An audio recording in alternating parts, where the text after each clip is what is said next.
There is a document sitting in my briefcase right now. I carry it every day, not because I need it every day, because of what it felt like to place it on that desk, because of the silence that followed, because of the specific expression on my son's face in the moment he read the first line and understood, in the way that a man understands something when the floor drops out from under him, that everything he had spent 8 weeks building had been built on a foundation that did not belong to him, and had never belonged to him, and was never going to belong to him. I carry it because some documents are worth carrying. My name is Eugene Strickland. I am 68 years old. I built Strickland Mechanical Services from 2 trucks and a prayer in 1989, and I ran it for 33 years, until a Tuesday morning in February, when I went into surgery for a hip replacement that my doctor had been recommending for 2 years, and that I had been ignoring for 2 years, because I am the kind of man who does not stop moving until the moving stops him. The surgery stopped me for 8 weeks. 8 weeks. In those 8 weeks, my son and his wife walked into my business and did what people who have been waiting for an opening do when the opening finally arrives. They moved fast. They moved decisively. They moved with the confidence of people who had been planning this and were now executing the plan before anyone could respond. What they did not know, because I had not told them, and because the document in my briefcase was not something I had ever had reason to show anyone, was that every move they made had already been accounted for. Not by luck, not by accident. By 33 years of a man who built something real and understood that the building of it was only half the job. The other half was making sure that what you built could not be taken from you by someone who loved you just enough to feel entitled to it. Welcome to Dad's Retribution. Get comfortable and stay with me. Because what is in this briefcase is not complicated. It is 7 pages. But those 7 pages are the most important thing I have ever signed, and what happened when I placed them on that desk will be told at my funeral. I guarantee you that. Subscribe right now if you are new here, because I am about to walk you through 8 weeks that changed everything, and the morning I walked back through my own front door with that briefcase in my hand is the morning I want you to understand completely before this story is over. Let me tell you how 33 years starts. It starts with 2 trucks, a 1987 Ford and a 1989 Chevy that I bought used for $11,000 total from a man who was retiring and shook my hand and told me the trucks were paid for and everything else was on me. I was 35 years old. I had a journeyman's license and a commercial HVAC certification, and a wife named Miriam, who was 8 months pregnant with our first child, and who looked at me when I told her I was leaving my employer to start my own company, and told me plainly I had better know what I was doing. I did not entirely know what I was doing. I knew enough. You learn the rest by doing it. By showing up when it is cold, and showing up when it is hot, and showing up when you would rather not show up, and by doing the work so well that the people who hired you call you back, and then call you again, and then tell someone else to call you. Referrals are the only marketing that actually works in the trades, and referrals require that you be the kind of business that earns them. I was that kind of business. By 1995, I had 8 employees and a fleet of 6 vehicles.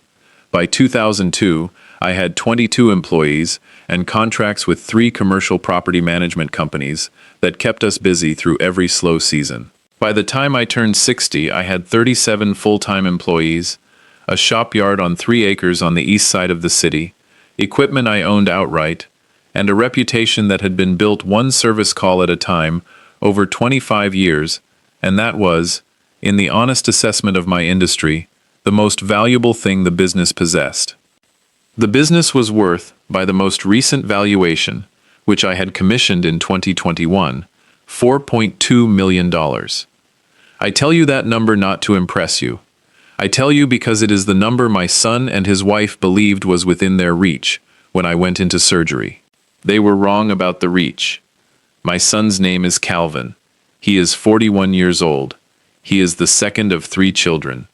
His older sister Renata lives in Phoenix and runs a dental practice she built herself. His younger brother Darius is 36 and works in logistics in Atlanta and calls me every other Sunday and has never once asked me anything about the business beyond how things are going. Calvin joined Strickland Mechanical in 2015. His own idea. He had been in sales, then in property management, then in a business partnership that had not worked out in ways he did not discuss in detail, and that I did not press him on, because a man is allowed his private failures. He came to me wanting to learn the family business, wanting to contribute to something built to last. I gave him a job as an operations coordinator, not management, not ownership, coordinator. He was learning a business I had spent 25 years building, and I was not going to hand him the keys on the basis of bloodline alone. He was good at the job. I want to be fair about that. He had his mother's ability to manage people, and a natural ease with clients that translated into maintained relationships. Over 7 years, he worked his way to operations manager, which was a real title with real responsibility and real compensation. I was proud of the trajectory. I told him so directly. His wife Simone had never been to the shop before 2020. She was a marketing consultant, competent within her domain, and in 2020 she started coming to the shop with Calvin. Not occasionally, regularly.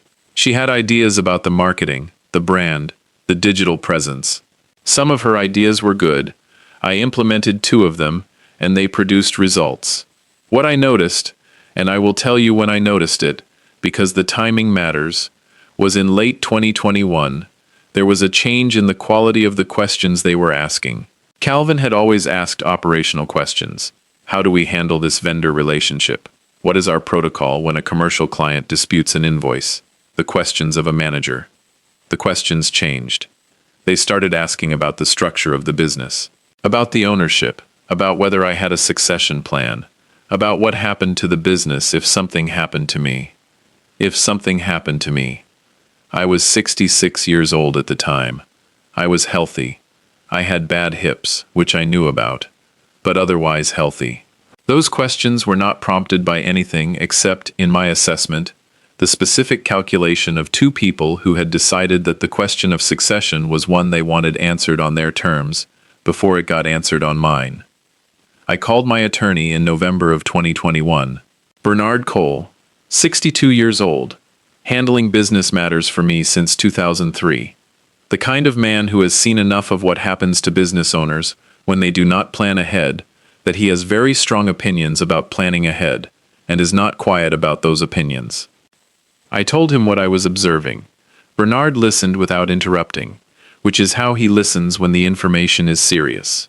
When I finished, he asked me one question. How long had I been putting off updating my business documents? Since the 2019 valuation. He told me to come in Thursday. He said we had work to do. The tone he used was the tone I had come to recognize across 18 years of working together. The tone of a man who has already started the mental work before you have finished the sentence. I want to tell you what Bernard and I built between November 2021 and January 2023, which is 14 months, because what we built is the document in the briefcase, and the document in the briefcase is everything. The first thing we did was a complete review of the existing business structure. Strickland Mechanical Services was incorporated as an S corporation in 1994.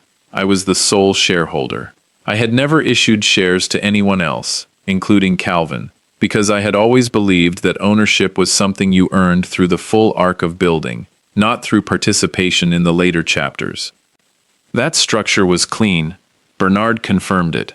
Nobody had shares in this business except me. The second thing we built was a formal ownership continuity plan, not a succession plan in the sense of transferring ownership on my retirement. A continuity plan in the sense of documenting, with legal precision, exactly what the business was, who owned it, what the conditions under which ownership could transfer would look like, and what protections existed against unauthorized assumption of control. The plan included a specific provision I had asked Bernard to include after reading about something similar in a business law publication, a prohibition on operational control, changes without the written consent of the sole shareholder. No changes to bank accounts, vendor relationships, employee contracts, or client contracts would be valid without a signed authorization from me. Any such changes made without authorization would be voidable at my election and would expose the party making them to liability for damages. When Bernard read it back to me, he said it was very specific. I told him I was a specific person. He asked whether I was expecting someone to try this. I told him I was a man who had been in business for 33 years and planned for what the situation suggested was possible. The situation suggested this was possible. Bernard said they would make it airtight. We made it airtight. The third thing, and this is the piece I want you to understand as the foundation of everything that followed, was a restructuring of the business's banking relationship, not the operating accounts, something specific to the continuity plan, a provision, coordinated with our commercial bank, that any signatory changes to the primary business accounts required a wet signature from the sole shareholder, accompanied by a specific authorization code that only Bernard and I knew. Not digital, not a fax, a wet signature, in person. The reason was simple. Signatures can be mimicked. Authorization codes cannot. The third thing took 3 meetings with the bank to arrange and required a letter from Bernard explaining the legal structure we had built. The bank's commercial officer, a woman named Helen Darby who had handled our accounts for 9 years, looked at the letter and looked at me and asked whether something had happened. I told her not yet. She looked at the letter again, understood, and told me the provision would be in place as of that day. I thanked her. I drove back to the shop. I went to my office and looked at the operation I had built across 33 years. Then I went back to work because the thinking was done and there was work to do. The surgery was scheduled for February the 7th. My right hip had been deteriorating for 2 years. The orthopedic surgeon, a careful and competent man named Dr. Whitmore, had told me in 2021 that I was managing a situation that would eventually stop being manageable, and that the sooner I addressed it, the better my outcome would be. I told him I would address it when I could step away from the business. I stepped away in February. Calvin had been operations manager for 2 years. The shop could run without me for 8 weeks. I had briefed the senior staff.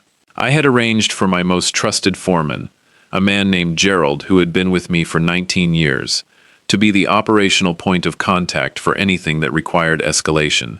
I told Gerald privately, before I went in, that if anything felt wrong he should call Bernard before he called anyone else. Gerald nodded and said he understood. He asked if I was expecting something. I told him I was always expecting something. That was why the shop ran the way it ran. He understood completely. He always did. I went into surgery on February the 7th. The procedure went well. I was home by February 10th. The recovery was 8 weeks of the specific difficulty of a man who is accustomed to being in motion learning to be still. I was available by phone, and I paid close attention to what I was told and what I was not told. What I was told was that operations were normal, jobs were running, the staff was managing. What I was not told, because Gerald did not know, was what Calvin and Simone were doing in the administrative layer of the business that Gerald did not have visibility into. I found out on week 3. Bernard called on a Thursday morning with a specific quality in his voice I had not heard before. Not alarm. The controlled version of alarm that a professional uses when the situation requires calm and the information requires acknowledgement. Someone had attempted to change the signatory authority on the primary operating account on Tuesday. The request had been submitted digitally with a document that purported to be an authorization from me. The bank had not processed it. The provision required a wet signature and the authorization code. The digital submission had neither. Helen had flagged it per the arrangement and called Bernard. The submission had come from the business email account registered to Calvin Strickland. I sat in my kitchen in my recovery chair and looked out at the yard Miriam had planted and felt the specific stillness of a man who has built a structure and is now watching someone walk into it. I asked Bernard what he wanted to do. He said nothing yet. He said to let it run. I told him that was exactly what I intended. I was not in a position to move fast with my body. My mind had been moving since February. Now, before I tell you what I walked back into, I need you to do something. If you have a parent who owns a business or a home they built from nothing, I want you to hit that like button right now and share this video. Because what Calvin and Simone did in those 8 weeks has a pattern, and the pattern is more common than most families want to believe. Subscribe if you are not here already, because what happened when I walked through that door is the moment this entire story was built around, and I need you with me for it. I want to tell you what they did in those 8 weeks, because you need to understand what I walked back into. Gerald was focused on field operations and had not been watching the administrative layer. That was not his failure. That was his job description. Calvin and Simone ran the office. In 8 weeks, they had done the following. They had terminated 4 employees, not Gerald, who was too operationally central to touch, and who would have pushed back in a way that would have caused noise they were not ready for, but 4 others. 2 of them were among the longest tenured people in the shop. One was a dispatcher named Loretta who had been with us for 14 years, and who knew every commercial client by name and by preference, and who was, in my honest assessment, one of the 3 most valuable non-field people in the building. Terminated by email on a Tuesday afternoon, with 2 weeks severance and a vague reference to restructuring. No phone call, no meeting, an email. Another was a service coordinator named Marcus, who had been with us for 11 years and who had trained more of our newer staff than anyone else in the company, also terminated by email. They had contacted 3 of our commercial clients directly and introduced Simone as the new director of client relations. She had sent letters on company letterhead, which they had reprinted with both their names beneath the company name, in a format that implied co-ownership. They had opened a line of communication with 3 separate commercial business brokers in the city, in conversations described as informal and exploratory, about the value of the business and the market appetite for partial equity investment. And they had attempted the account change, which was the step that told me everything about the timeline they were operating on. The account change was not exploratory. It was the move you make when you are ready to consolidate, when you have established enough presence that you believe the resistance, if it comes, will be limited. When you believe the man who built the thing is 8 weeks into recovery and cannot move fast. I was not in a position to move fast with my body. My mind had never stopped. On April the 2nd, 8 weeks to the day from my surgery, I put on the suit I wore to the 2021 valuation meeting. I put the document in the briefcase. Bernard had prepared a clean copy the previous week. I had signed it in his office on a Tuesday with him watching, and before I left he asked if there was anything he needed to do before I went in. I told him nothing yet, and that I would call when I was out. He asked what happened if it went sideways. I told him it would not go sideways. I had the document. He asked what if they argued. I told him then they would be arguing with a notarized legal instrument, and not with me, and that was a much shorter conversation. I drove to my shop. My name was still on the sign. I parked in my spot, the one with the faded paint marking I had been parking in since 2001, that the whole yard understood was mine, without anyone ever saying so. I picked up the briefcase. I walked through the front door of a business I had built and owned, and protected, and was now walking back into to reclaim. Loretta was not at her desk. Her desk had been cleared. The nameplate that had sat on it since 2009 was gone. Someone else was sitting there, a young woman I had never met who looked up with the pleasant uncertainty of someone who does not know who has just walked through the door. I told her my name and that this was my business. She understood something in the second half of that sentence that she had not understood in the first. She picked up the phone, made a call, told me he would be right out. I stood in the reception area and looked at the walls. The original company photograph from 1991 was gone from where it had hung for 23 years. Me and Miriam and the 2 trucks on the morning of the first day, standing in the yard of the rented lot we operated from before I could afford this property.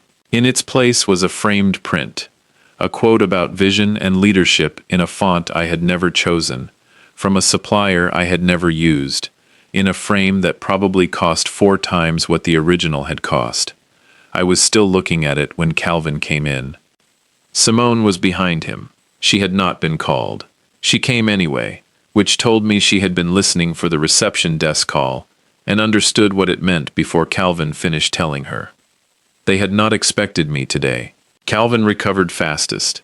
He had his mother's social ability, and he used it like a tool, which is something she would never have done with it. He said his father was early, that they had thought he was coming back next week. I told him I had moved my timeline up. He said I looked good and asked about the hip. I told him the hip was fine and walked past him. I walked the length of the hall toward my office, past the empty spaces where Loretta and Marcus had sat, past the wall where the employee anniversary photographs had been rearranged to put Calvin's in a position of prominence it had not previously occupied. My office door was open. Simone had been using my desk, not occasionally, but with the comfort of someone who has occupied a space long enough to stop thinking about whose space it was.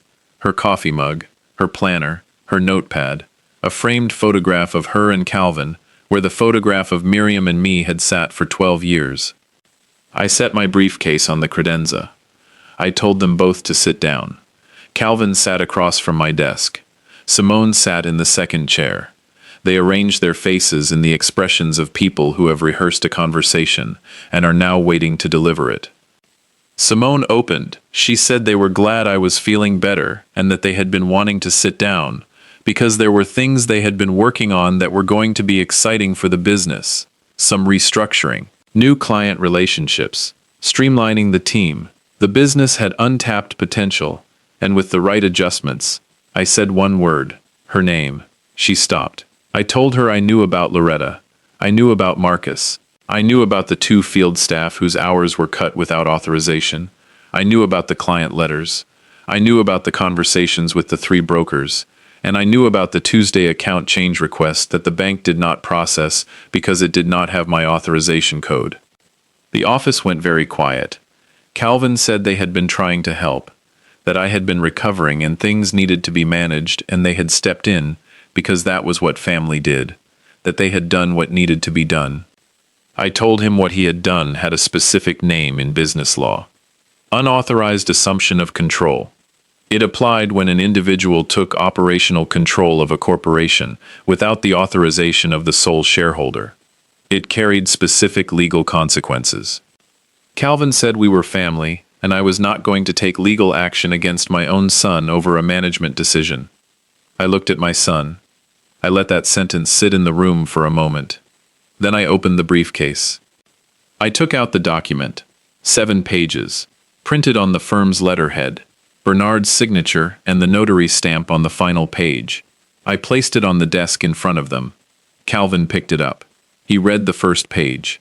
His expression did the thing I had watched expressions do across 33 years of business meetings and contract negotiations. The specific shift of a face that has just received information it did not know was possible, and is now recalculating everything it believed was true about the situation. He turned to the second page. He turned to the third. He set it down. The quiet in that office was not the quiet of a conversation that had ended. It was the quiet of a room that had just understood something. I walked him through all of it. The ownership continuity plan for Strickland Mechanical Services, established and executed in January. Every provision legally binding, notarized, held in copy by Bernard and by the commercial bank. The prohibition on operational changes without my written authorization. The bank provision requiring a wet signature and an authorization code. The clause making every unauthorized action voidable at my election and exposing the party undertaking them to liability. Calvin said it again, that we were family, that I was not going to do this. I let that sit as well. I did not fill the silence. I had been an electrician for 34 years, and one of the things the trades teach you is that silence in a room, after a statement has been made, is not empty. It is the sound of the statement landing. You do not interrupt the landing. Then I told him what was going to happen. The 4 people terminated were going to be reinstated. That afternoon, with back pay for every week they had missed. He was going to call each of them personally. Loretta, Marcus, both of the others. Not an email, a phone call, in his own voice. Because Loretta had been with this company for 14 years, and she deserved to hear a human voice tell her she was coming back. Not a second email from the same account that had let her go. The client letters were going to be followed with corrected communications on my letterhead, drafted already by Bernard. clarifying the ownership and management structure of this company. Specific, named, clear about who owned what and who had the authority to represent it.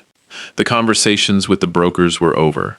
No binding agreement had been produced, so there was nothing to unwind except the relationship they had built on behalf of a business they did not own. The account change request I was going to set aside, not because it was acceptable, because the bank had done its job, the provision had held, and it had never become an action. I was going to set it aside and trust it would not happen again. The word trust, carrying all the weight I intended it to carry. Simone said that was unbelievable. That they had children, that they had built a life here, that after everything they had contributed to this business over the past 2 years. I told her to stop. I told her to listen. Not a request, a statement, the kind that does not require repetition. I told her I had built this business for 33 years. I started it when Calvin was 8 years old, and still thought the best part of visiting the shop was sitting in the cab of the truck. The years I worked to reach this valuation were years he had not had to live through. The clients, the reputation, the $4.2 million number did not come from a document or a title or a letter sent on company letterhead by someone who had been in the building for 2 years. They came from 33 years of showing up. I told Calvin I had brought him into this business in 2015 because I believed he wanted to be part of building something. I gave him 7 years to prove that, and in most of those years he had proved it. What he did in the last 8 weeks was not what I brought him here to do. It was not what I raised him to do, and I wanted him to sit with both of those things separately because they were different statements and they both mattered. Calvin said he had thought I was going to slow down, that I would want to hand things over eventually, that he had been trying to get ahead of the transition, so it was smoother when the time came. I told him, if I had wanted to hand things over, we would have had that conversation at a table, with Bernard present, with documentation, with a plan that reflected what I wanted, and what the business needed, and what the people in it deserved. Not a conversation conducted over my unconscious body, while I was in a hospital bed with a new hip and a recovery schedule. Not through email terminations, and reprinted letterhead, and conversations with brokers about a business that had my name on the deed, and my signature in the founding documents, and not a single share in anyone else's name. Calvin looked at his hands. Simone looked at the wall. The office held the particular silence of a room that has received more truth than it was designed for, and does not yet know what to do with the surplus. Simone asked what happened now. I told her the arrangement went back to what it had been before they decided it was something else. Calvin was operations manager. He reported to me. The decisions about this business were mine until I decided otherwise, and when I decided otherwise it would be on my terms, on my timeline, through proper documentation, at a table with Bernard present. Simone did not work here. That had never been the arrangement, and it was not the arrangement now. Calvin said one word, okay. Simone looked at him. He said it again, okay. And then he looked at me directly and said it one more time, okay, Dad. I told him to call Loretta that afternoon, not this evening, that afternoon. He said he would. I closed the briefcase. I stood up. I walked out of my office, through the hall, past Loretta's empty desk, through the reception area where the young woman I had never met was now looking at me with the complete understanding of someone who had figured out the full shape of the morning and was not going to forget it. I walked out the front door. I stood in the yard of the business I had built from 2 trucks and $11,000 and 33 years of showing up. The sun was doing what the sun does at 10 in the morning in April, in the yard of a business on the east side of the city. It was just light, just ordinary light, but I stood in it for a moment anyway, because some mornings deserve a moment before you get back in the car. Then I drove home. I called Miriam from the car. She had known something of what had been happening. Not the full picture, but enough. She had the quality that the best people have of knowing when a situation is serious, without needing all the details, and of asking the right question, rather than all the questions. She asked if I was okay. I told her I was fine. She asked if that was really fine, or stubborn man fine. I told her both. She laughed, the real laugh, the involuntary one, the one that has been in my life for 40 years and is still the best sound I know. She asked if Calvin had called yet. I told her not yet, but that he would. She said she knew. She always knew. He called that evening at 6:15. He was still at the shop, which told me he had stayed after the conversation and done what needed doing, rather than going home to process it and come back tomorrow. That mattered. It was a small thing, but it was the kind of small thing that tells you something real about a person. He told me Loretta was coming back Monday. Marcus and the two others as well. He said Loretta had cried when he called her. She had told him she had been waiting to hear from me and had not wanted to assume the worst about the company she had given 14 years to. He said it quietly, not proudly, the way you say something when you understand the full weight of what you caused and are carrying it properly. I told him I would call Loretta in the morning, that I would call each of them myself. Then there was a pause, the kind of pause that contains something that needs to be said and is looking for the door. He told me he needed to say something. He said he had told himself they were helping, that he had constructed a version of events in which what they were doing was a form of contribution, a way of getting ahead of a transition that he had decided was coming, whether he prepared for it or not. He said he had told himself those things long enough and consistently enough that they had started to feel true. And then he said the sentence that told me everything I needed to know about the conversation he had been having with himself in the 6 hours since I had walked out of the office. He said he had known they were not right when he was telling them to himself. Not that he had eventually figured it out, not that I had shown him, that he had known, and had kept going anyway. That kind of honesty is not easy to offer. I did not make it easier by rushing past it. I let it sit. Then I told him I knew, not as absolution, as acknowledgement. There is a difference. He said he thought Simone had pushed him further than he would have gone alone. I told him she was his wife, and that was not a full explanation. He agreed without hesitation. No argument, no qualification, just agreement. He said it was not. I told him he had made choices that had names in business law, and consequences that I had decided not to pursue. And I wanted him to understand both of those things clearly and separately. He said he did. I told him to come in the next morning, that we would talk about what the next year looked like, properly, at the table, with documentation. He said yes. Then I told him one more thing. The photograph from 1991, the one with me and his mother in the 2 trucks. I wanted it back on the wall by the time I arrived in the morning. There was a pause. The kind that means someone is nodding rather than speaking. It would be there. Good night. It was there when I walked in the next morning, back in its exact position on the south wall.